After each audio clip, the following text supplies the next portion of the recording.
Assalamualaikum warahmatullahi wabarakatuh. Tadi yang akan saya sampaikan adalah komunikasi dan pola asuh pada anak usia 3-4 tahun. 1. Masa emas anak usia dini. Anak usia 3-4 tahun adalah masa emas perkembangan anak. Pada usia ini, anak sedang belajar banyak hal, mulai dari berbicara, mengenali emosi, hingga berinteraksi dengan orang lain. Yang kedua, pentingnya komunikasi yang hangat. Komunikasi bukan hanya soal berbicara tentang bagaimana kita mendengarkan dan merespon anak. Anak usia 3-4 tahun sedang belajar mengekspresi perasaan dan pikirannya. Mereka butuh orang tua yang mau mendengar dengan sabar. Contohnya saat anak bercerita tentang mainannya dengan perhatian, tatap matanya dan beri tanggapan seperti, "Wah, mobil merah bisa jalan cepat ya." 3. Pola asuh yang tepat untuk anak 3-4 tahun. Pola asuh adalah cara orang tua membimbing, mendidik, dan memberi teladan. Ada beberapa pola asuh yang bisa dikenali: otoriter, permisif, demokratis. Otoriter adalah orang tua memaksa anak tanpa banyak penjelasan. Permisif, anak dibiarkan tanpa batasan. Demokratis, orang tua memberi aturan tapi tetap memberi ruang untuk anak berpendapat. Anak usia 3-4 tahun, pola asuh demokratis sangat dianjurkan. Anak diberi kebebasan untuk mencoba, tetapi juga diarahkan dengan kasih sayang. Contohnya saat anak menumpahkan air, jangan langsung dimarahi. Katakan, "Tidak apa, yuk kita lakukan sama-sama, lain kali hati-hati ya." Yang keempat, komunikasi dan pola asuh yang saling terhubung. Komunikasi yang baik akan mendukung pola asuh yang positif. Ketika orang tua berbicara dengan lembut, anak akan lebih mudah mendengarkan dan mengikuti aturan.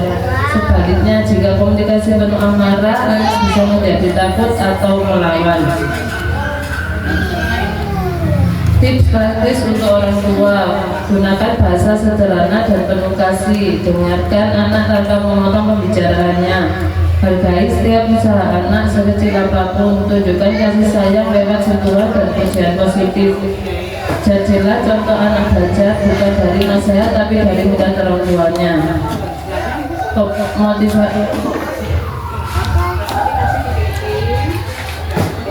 Komunikasi yang sangat hangat dan pola asuh yang penuh kasih akan membantu anak mempercayai diri, mandiri, dan berempati. Ingat, setiap kata dan sikap kita ini akan menjadi berkah berharga bagi masa depan mereka.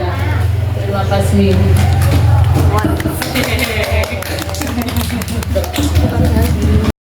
Tadi tentang pola asuh, ya, pola asuh. Nah, apa sih pengalaman Mama Rafadan yang sudah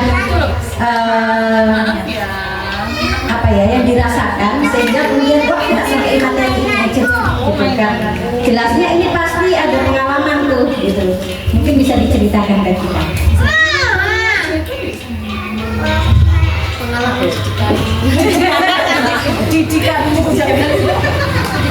Kalau pengalaman ya Bu, soalnya kan saya udah punya 2 kan beda. Kalau kakaknya anaknya diem kan beda. Kalau Rafa ini anaknya keras, kalau semakin dikerasi dia semakin marah. Jadi mintanya itu harusnya kalau anaknya dimarahin harus langsung, "Oh ya sini anak pinter." Jadi nggak bisa, kalau Rafa dimarahin nggak bisa. Tapi kalau kakaknya diem itu harusnya kalau mintanya dimarahi, nggak bisa kalau di kayak Rafa. Kalau Rafa ini anaknya harus mintanya dimanja. Kalau dimarahin semakin melunjak ya.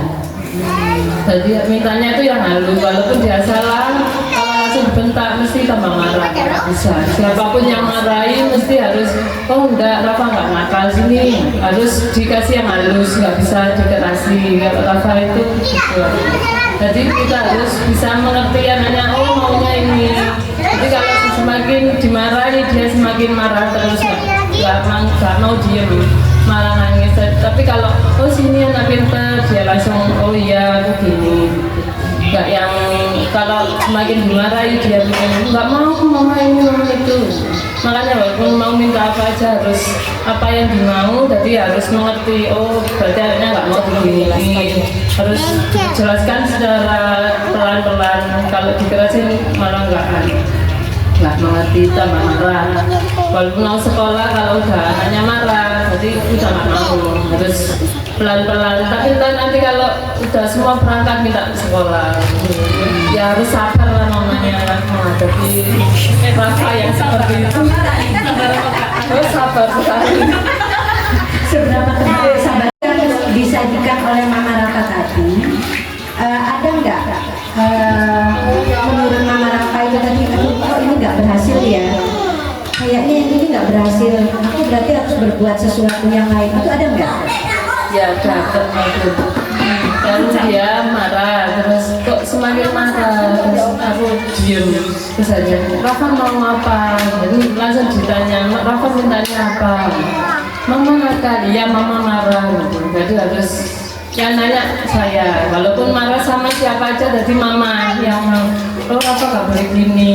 Soalnya kan kalau yang nggak ngerti langsung Rafa yang dimarahi, jadi langsung tambah marah gitu. Kalau saya kan saya tanya Rafa maunya apa, kok marah-marah, Rafa nggak boleh gini, nggak boleh gitu. Jadi dari pola itu tadi tercapai nggak yang menjadi keinginannya Mama Rafa kepada Rafa? Alhamdulillah tercapai. Tercapai, oke. Itu yang mau saya